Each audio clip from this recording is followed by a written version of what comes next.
और आपकी नीति ने आज ये क्राइम किया है। मैं तो यही सोचती हूँ कि कौन सी घड़ी थी जिसमें मैंने तुम लोगों के साथ ये बिजनेस कॉन्ट्रैक्ट साइन किया। आई मीन रियली, क्योंकि अब तो मैं फंस गई हूँ।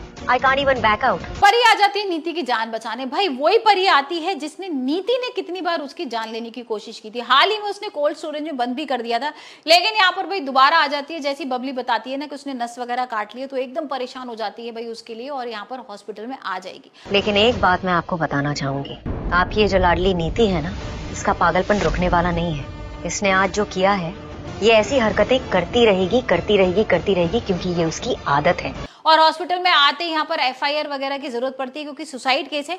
डॉक्टर्स मना कर रहे हैं कि भाई हम इस केस को लेंगे नहीं, लेकिन यहाँ पर पार्वती आती है और सारी चीजें ठीक करके यहाँ एडमिट हो जाती है नीति। भाई ये सारी चीजों की तो हम बात कर ही रहे, लेकिन आपको बता दूं कि मेरा एक रूप से, और एक दिन उसकी इसी आदत की वजह से, जैसे आज तुम लोग यहाँ खड़े हो ना, तुम लोग फिर फंसोगी, अटकोगी। But what I'm worried about is कि अब तुम लोग के साथ बिजनेस करने के चक्कर में मैं भी फंसूंगी इस लड़की की वजह से। इसीलिए please understand when I tell you. Review के नाम से चैनल है जहां पर आप बॉलीवुड, हॉलीवुड, साउथ की फिल्में, रिव्यूज सब कुछ देख सकते हैं। तो भाई जाके जल्दी से सब्सक्राइब करिए। रूप्स रिव्यू के नाम से चैनल है और मैंने डिस्क्रिप्शन में लिंक शेयर किया हुआ है। इस लड़की को डॉक्टर की या हॉस्पिटल की जरूरत नहीं है। She needs to be in a mental asylum जहाँ उसका इलाज हो सके। अंबिका जी, ये क्या बोल रही हैं? वहां जाइए, कमेंट करिए और वहां पर ये भी बताइए कि आप और किस तरीके के कंटेंट देखना पसंद करेंगे। तो भाई हम बात कर रहे थे राजीव नीति की, और यहाँ पर नीति हॉस्पिटल में भर्ती तो हो गई है, लेकिन यहाँ नीति की माँ बहुत परेशान है। मेरे सामने आप मेरी बेटी को पागल बोल रही हैं?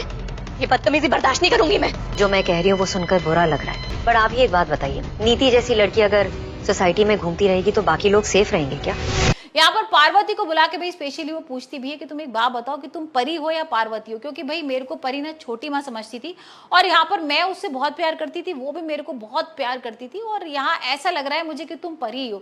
लेकिन यहाँ पर पार्वती भाई टूटती नहीं और बोलती थी कि नहीं भाई मैं परी नहीं हूँ, यहाँ पार्वती ही हूँ। एक्चुअली वो माफी मांगना चाह रही थी, लेकिन नीति की माँ ना इनडायरेक्टली माफी मांगती है, क्योंकि नीति की माँ को पता है कि भाई उसने क्या क्या किया है परी के साथ, और इस बार भी भाई पार्वती को उसने किस तरीके से कोल्ड स्टोरेज में बंद कर दिया था, ये तो वो जानती है अपनी बेटी के बारे में। लेकिन यहाँ पर वही वो डायरेक्टली नहीं उससे माफी मांगती है, सिर्फ उससे पूछती है कि तुम परी हो या पार्वती हो। वही हम देख रहे हैं कि राजीव भी आ गया है। यहाँ पर राजीव भाई परी को समझा रहा है कि कुछ नहीं होगा और सारी चीजें ठीक हो जाएंगी, लेकिन ये सारी चीजें देख कर ना यहाँ पर गुरवेंद्र और नीति की माँ बहुत गुस्सा कर रहे हैं, और यहाँ राजीव को आप फोर्स करते हैं कि तुम्हारी वजह से ये सारी चीजें हुई है। संजू, अगर तुम घर छोड़ के नहीं जाते, नीति से इस तरीके से बात नहीं करते, तो भाई नीति ना इस तरीके का काम नहीं करती। और अब तुम एक काम करो, तुम ना नीति से शादी कर लो। और यहाँ पर क्योंकि नीति बुरी तरीके से टूट चुकी है, यहाँ पर नीति ना भाई हो सकता है कि नीति ये नाटक भी कर रही हो सुसाइड का, क्योंकि बेबे ने उसको समझाया था ना कुछ बड़ा सा धमाका होना चाहिए, तो यहाँ पर हो सकता है उसने बड़ा सा धमाका ही किया हो।